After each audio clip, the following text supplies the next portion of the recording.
Guys, nandito ako ngayon sa loob ng bahay. Lalabas ako.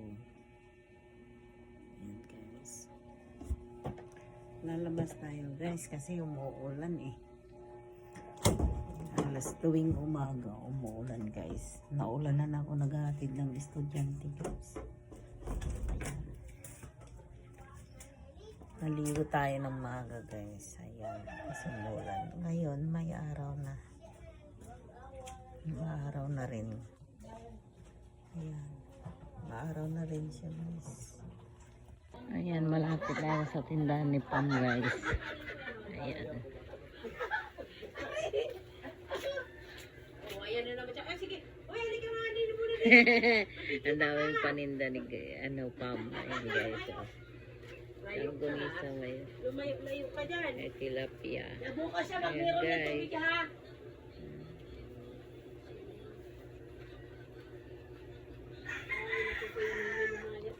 Lumayas na eh. Ayan guys. Malaking isda. Sari-saring ulam. Ayan guys. Hi Pam. Ay, bet ka.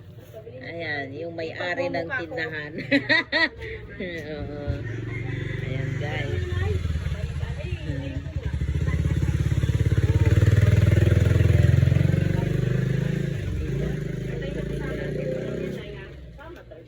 Oo. Pero kung may napili ka na atay lang, pwede. Hindi ko kumain. Sinabi ko kain sa manok ko.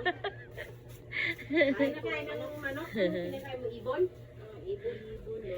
Ibon, bakit? Ayan guys. Ay, dito naman pala. Balon-balunan, atay.